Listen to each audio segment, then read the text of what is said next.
Everyone, I'm still here on the AFTV set. I've been doing all the fan cams, so apologies, match report has come out a little late, but Arsenal did win 5-1 at Crystal Palace. A much better overall performance and clearly much better result than in the week, which is still a win. So there we go. Well done, Arsenal. A win that takes us within 3 points of Liverpool. Yes, they got 2 games in hand, but scoreboard pressure and I don't know, just win your games and see what happens, right? Apologies, the lighting might change as I move around. Oh, that's good, isn't it? Okay. And a place booked in the Carabao Cup semi-finals. That's all great. Look, we'll talk about the game, and I'll talk through the 11. This will be much more a match report, more so than what was last week's against Everton. I want to start by addressing the starting 11, and I will do the video of this, I think, on Monday. I was really disappointed to see Kai Havertz in midfield. I really, really, really was. I don't want to say too much because I'm going to have I know already all the evidence I want to put into Monday's video, everything I want to say. But we've got to talk about that because Arteta got that right. And he got it right in a way I totally didn't expect. But it makes so much sense now that we've seen it. And well done, Mikel. So he went for Jesus starting up front, which we all felt was the right thing to do after the way he performed in midweek. But my instant reaction was... And so I said on the watch along on Starting 11 show on AFTV, I said, look, let's just see how we play. Let's see how Havertz does in midfield before I kind of lose my mind about it. But the way Arsenal actually played that was Timber, Saliba, Gabriel as a back three. With Ødegaard, Partey, Lewis-Skelly, who is a midfielder converted to left back. He inverted from left back to make a midfield three in front of the back three. With then Saka, Havertz and Martinelli as another three. So it's a 3-3-3 with the one up front in Jesus. So what Havertz did, he didn't necessarily play left A. I mean, out of position, he used his physicality, his how good he is in the duels and all that to go alongside Thomas Partey. But in possession, he went right behind Gabriel Jesus, and he played off him. So he wasn't a 10 trying to create, because that was more on Martin Ødegaard and Lewis-Skelly supposedly inverting. He also wasn't the lead striker. He was just in those pockets, sweeping up when Jesus would hold the ball up. He was running onto kind of misplaced passes by Palace players. He was pressing quite well. And he just played that role as a kind of shadow striker, secondary striker really, really well. And look, I don't think Havertz was brilliant today, but just explain the starting 11 and what Arteta's idea was behind it, I saw work quite well. And it was far more functional, and it was much better for the team than it perhaps was for Kai Havertz himself in terms of his performance. He did fine, but I think the team really responded well to the tactical change. Having said that, we go 1-0 up. The ball's whipped into the box from Saka, goes on the outside of Mitchell. Is not an easy defender to beat down that side. Did really well, puts a really good ball into the box. Interesting that the left footer had more joy against Mitchell than Sterling and Martinelli did as right footers, even though Saka and the best moment he had was on his right foot. It's because you know that he can go the other way, so it changes the body shape of Mitchell, and it means he's more on his toes for Saka going one way or the other. Only he went on his right foot, put a brilliant cross into the box. So well done to Bukayo Saka there. Real shame he went off injured. We'll talk about that in a sec. But the ball comes into the box, slight touch off Gabriel, then does well to really hold off the defenders and just give that extra split second for Jesus to just side foot it, keep it on target, plenty of power on it, boom. 1-0 Arsenal. We then go back to 1-1 quite early on, maybe the 10th, 11th minute or something, because basically they just carved right through us. We tried to press, they played through it, lovely ball, and they're running out of goal, and suddenly, who was it? Saka scored a really good goal, which Rice kind of did quite well to replicate the finish, actually put us 5-1 up. But he's opened his body up, he's found the far corner, and actually that was a messy moment for Arsenal that kind of remained for most of the game. I thought Arsenal were quite messy throughout in their defending. I think we kind of lacked a little bit of... we didn't look like we were putting out fires and really shutting out Palace. They've got another day they could have scored 3 or 4. And I wasn't saying that in midweek. And I also think on another day, are we as clinical as we were? And maybe that result at half-time's 2-2, not 3-1. And look, we've had that go against us. I think against Fulham, we were brilliant that second half. First half we weren't, but second half we were brilliant, and we draw the game 1-1.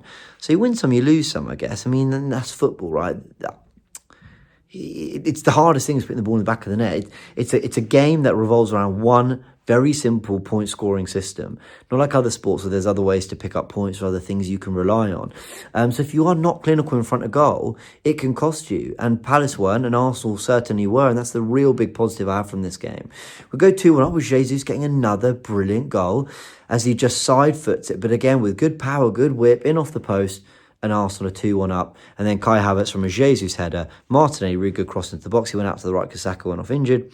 Really good cross into the box. And Jesus' header hits the post. And Havertz is there to just sort of semi-smash it into the ground, into the back of the net with 3-1 up. Now, Martinelli had to go to the right, and Trossard came on because Bukayo Saka went off injured. It's a hamstring. It looks serious. Like, I think we'll talk about that when we have kind of more details around the injury, or we'll do a live show if we need to. It's not looking good for Bukayo Saka, which is a real shame. I hope it's okay. I hope it's 3-4 weeks. And look, some people might say, why not 1 or 2 weeks? I just don't think there's any chance it is going to be 1 or 2 weeks. I think the reality is we're going to have him out for a pretty significant period, and there is so much football. 9 games in January, as we talked about on the live, a lot of them at home, a lot of big games. Man City at the beginning of Feb with Villa, Tottenham, Newcastle and the Carabao, all, Brighton and Brentford away, all in January. It's a really big month. Every month feels big, but January does feel huge, and it looks like we're going to have to tackle it without Bukayo Saka. Does that push us into the market more? Does Raheem Sterling have to give us more? He obviously wasn't in the squad, and apparently it's because of injury, but you do worry about that. So questions for another day. Martin then gets the goal. Jesus should have got his hat-trick, but Arsenal kind of maintain pressure, win the ball back, and a kind of shot/effort towards goal from Rice is then put into the back of net by Martinelli. And then, of course, Rice then gets the 5th goal, the lovely, curled effort into the far corner, very similar to Sarr's finish, and Arsenal a 5-1 win is a really good win. It puts us on 33 points. Liverpool on 36, but they have 2 games in hand. Those games in hand are Tottenham away and Everton away. They could win both. They are good enough to win both. But I think when those are the games in hand, you feel like, okay, it's not a given. So the scoreboard pressure maybe has a little bit more impact. So I'm quite happy about that. I'm quite happy that Arsenal, we missed the opportunity last week. We really missed the opportunity the week before with Fulham, because obviously Everton... No, when they didn't play Everton, that was a missed opportunity. But then this time was a really... last week was a big one when we didn't beat Everton and they just drawn at home to Fulham. But another positive, really glass half full way of looking at it is that at least we had a stinker on a day they did too. So you kind of just move on into the next week. Really, really positive way of looking at it. But... look, the point is now, at least we have got that win, and at least we asked a question for next week. I want to just shout out Lewis-Skelly. I thought it was brilliant today. Do you know what I really love him? Because I'm not going to do a video on Lewis-Skelly, I don't think. But I really loved about his performances, the maturity. We said on the watch along, I just want to repeat it here. There's this thing he does, and I think like some of the best footballers in the world have always done this so well. And I mean it, honestly, some of the very elites have had this skill. Maybe others do too, and I just haven't noticed it. But he's got this ability to, I wish I could like zoom out and show. He's got this ability to, if there's a player like here, and like he's got the ball to feet, right?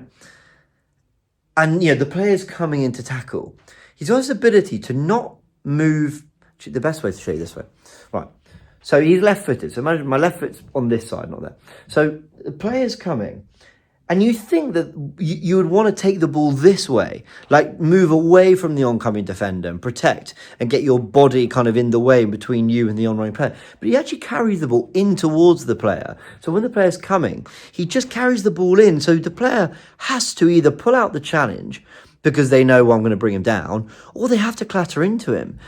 And he's really, really good at that. He's really good at looking after possession, but actually turning into where the traffic is.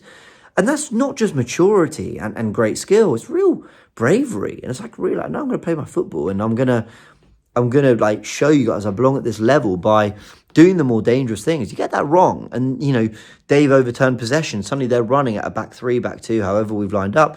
And that's quite risky for a left back. But he backs himself. And he did a lot of really good things. Some really good strength at times he showed. Some really good defending. Some nice passes. Real maturity and understanding of the position. The way he took up that third midfield role, I thought was great. That was just one particular skill I sort of noticed. I thought, he's doing that really well. So well done, Miles. 18-year-old playing his first few games in an Arsenal shirt, looking absolutely the best left-back we've seen so far this season. I think Calafiori's looked good.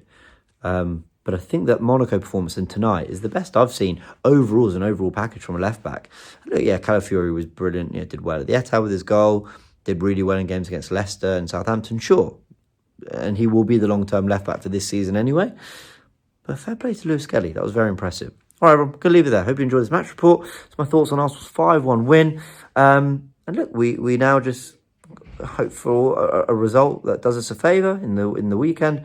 And then we go on to Ipswich on Friday night, where other teams would have played a bit before that. So we could put our feet up for a little bit, but not too long. We need to build momentum. We need to get more wins. We need to try to keep closing this gap. We need to keep believing. So what's the point of doing any of all this, right? Come on, let's go. Arsenal, good win today, 5-1. Big win at Selhurst Park. Let's build on it.